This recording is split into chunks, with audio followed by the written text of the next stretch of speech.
ल गाउँमा पहाडको बाटो यस्तो हुन्छ हाम्रो पाल्पाको गाउँ। पहाडमा बाटो यस्तै हो, रमाइलो छ।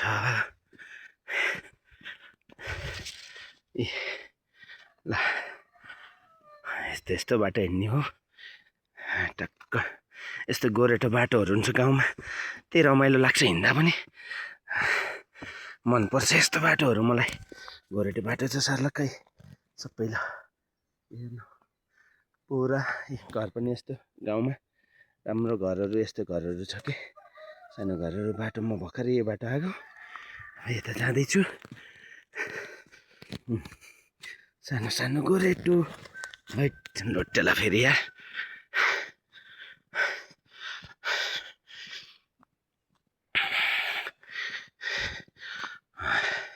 यो नि तरिका। ल म यो बाटो यस्तरी हिँडिरहेको छु। यस्तो गोरेटो बाटो रमाइलो नि हिँड्नको लागि, राम्रो लाग्छ। जे भए पनि गाउँको बाटो नै ठिक, बजारमा त त्यस्तै हो।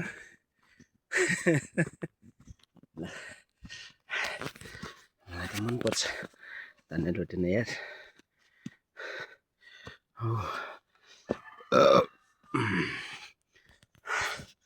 रमाइलो।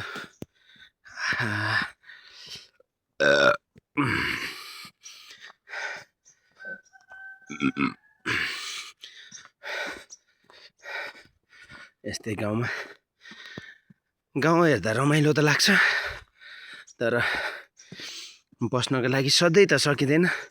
तर कहिलेकाहीँ आएर बस्नु चाहिँ गाउँ धेरै रमाइलो हुन्छ। तर गाउँ नै रमाइलो, बजारमा के छ र। बिहान उठ मान्छे मात्रै, बेलुका उठ मान्छे मात्रै, जति बेला नि मान्छे मात्रै हुन्छ। ज्याउ गाउँमा यस्तो राम्रो। वाउ, यहाँ बिचबाट बाटो छ।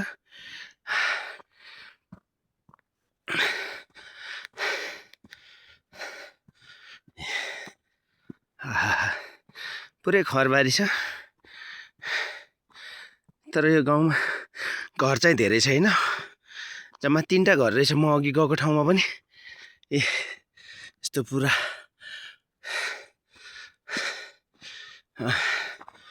यस्तो गोरेटो बाटोहरू, चट्ट खरबारी छ पुरै। बारीहरू जति पुरै बाँझो भइसकेछ, पुरै खरबारी भएछ। अब मेरो गाडी हो माथि बाटोमा छ, म चाहिँ तल गएर आएको। माथि बाटोमा छ गाडी। यस्तो छ त गोरेटो बाटो टक्क हिँड्ने। यहाँबाट हिमाल पनि देखिन्छ, यस्तो राम्रो हिमाल देखिन्छ यहाँबाट।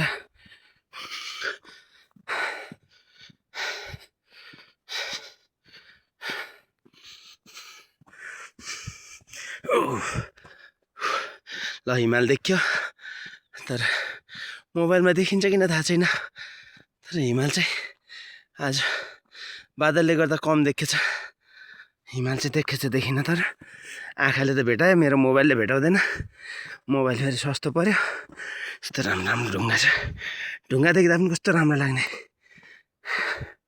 यस्तो गोरेटोमा पुरै ढुङ्गै ढुङ्गा भएको ठाउँ रहेछ कि यो फेरि।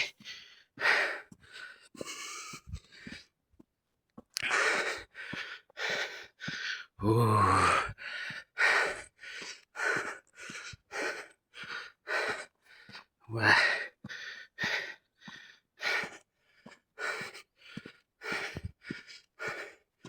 ल है अब म गाडी भएको ठाउँमा आइपुग्नुलाई। पुरै बारीहरू सबै बाँझो छ यार। यो पनि त कुनै बेला बारी थियो अरे, यो बारी पनि बाँझो भएछ, सबै बाँझो।